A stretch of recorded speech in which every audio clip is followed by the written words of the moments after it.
Sir ଟିକେ ପରିଚୟ ଟିକେ ଦିଅନ୍ତୁ। ମୋ ନାଁ ବିବେକ ରଞ୍ଜନ ସାହୁ, ଆଡିସନାଲ ତହସିଲଦାର ନିଆଳି। ସାର୍ ଆଜି ଅବସରକାଳୀନ ସମ୍ବର୍ଦ୍ଧନା ଦିଆଯାଉଥିଲା, ଆପଣ ଆଜି ଆସିଥିଲେ, କଣ କହିବେ ସାର୍? ନିଶ୍ଚିତ ଭାବରେ ଜଣେ ଶିକ୍ଷକ, ପ୍ରଧାନ ଶିକ୍ଷକ ନିଜର ଦୀର୍ଘ ଜୀବନ ଗୋଟେ ବିଦ୍ୟାଳୟ ଅତିବାହିତ କଲା ପରେ, ବିଭିନ୍ନ ସ୍କୁଲରେ ଚାକିରି କଲା ପରେ ତାଙ୍କର ଯେଉଁ ସେବା ମନୋବୃତ୍ତି ନେଇକି ତା ଶିକ୍ଷକତା କରିଛନ୍ତି, ଆଜି ସରକାରଙ୍କ ନିୟମ ଅନୁସାରେ ଆଜି ସେ ଅବସର ନେଉଛନ୍ତି। ଏ ଅବସରକାଳୀନ ସଭାରେ ଆମମାନେ ଉପସ୍ଥିତ ରହି ସାର୍ଙ୍କୁ ସମ୍ବର୍ଦ୍ଧିତ କରିବା ନିହାତି ଦରକାର। ସାର୍ଙ୍କ ମନୋବଳ ପରବର୍ତ୍ତୀ ଜୀବନ ସୁଖମୟ କେମିତି ହେବ, ସେଥିପାଇଁ ମଧ୍ୟ ଆମେ ଭଗବାନଙ୍କ ପାଖରେ ପ୍ରାର୍ଥନା କରୁଛୁ। ପରିବେଶ ସାର୍ କେମିତି ରହିଲା? ଯେଉଁ ଆସିଥିଲେ ଆପଣ ବୁଲିକି ଦେଖିଥିବେ, କେମିତି ପରିବେଶ କେମିତି ଅଛି? ଠିକ୍ ଅଛି, ପ୍ରଚଣ୍ଡ ରୌଦ୍ର ତାପରେ ଘର୍ମାକ୍ତ ପରିବେଶରେ ପିଲାମାନେ ମଧ୍ୟ ଆକାଂକ୍ଷା ସହିତ ଅପେକ୍ଷା କରି ରହିଛନ୍ତି ନିଜର ଅତି ପ୍ରିୟ ପ୍ରଧାନ ଶିକ୍ଷକ ବିଦାୟ ନେବେ। ସେଥିପାଇଁ ସମସ୍ତଙ୍କର ବାଷ୍ପରୁଦ୍ଧ କଣ୍ଠ ହୋଇଯାଇଛି, ସମସ୍ତଙ୍କ ମର୍ମାହତ ଅଛନ୍ତି।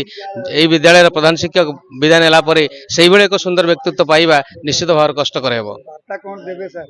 ନିଶ୍ଚିତ ଭାବରେ ମୁଁ ଏହି ବାର୍ତ୍ତା ଦେବି, ଯେକୌଣସି ଶିକ୍ଷକ ପରିବେଶରେ ନିଜର ଶାନ୍ତ ସରଳ ପରିବେଶରେ ନିଜର ବିଦ୍ୟାଳୟର ଆପଏଣ୍ଟମେଣ୍ଟ ପାଇଲା ପରେ ନିଜ ସେବା ମନୋବୃତ୍ତି ରଖି ଶିକ୍ଷକତାକୁ ବ୍ୟବସାୟୀ ଭାବରେ ନ ଗ୍ରହଣ କରି ବୃତ୍ତି ଭାବରେ ବ୍ୟବହାର କରି, ନିଶା ପେଶା ଭାବରେ ବ୍ୟବହାର କରି ଯଦି ସୁନ୍ଦର ସୁନ୍ଦର ଚରିତ୍ର ଗଠନ କରିପାରିଲେ, ପିଲାମାନଙ୍କୁ ଭବିଷ୍ୟତର ନାଗରିକ ଗଢ଼ିପାରିଲେ, ତାହେଲେ ନିଶ୍ଚିତ ଭାବରେ ଶିକ୍ଷକତା ଜୀବନ ସଫଳତା ହେବ।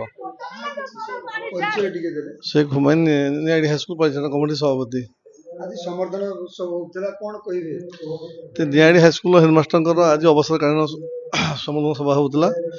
अवसरकालीन सभार जेहेतु आमर प्रधान शिक्षक 11 मास हाईस्कूल रहिले, आज शेष दिन से आज सभा अनुष्ठित होता।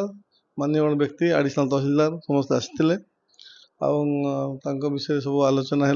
आलोचना है आज शेष फूलगछा उतरी संबोधन करा।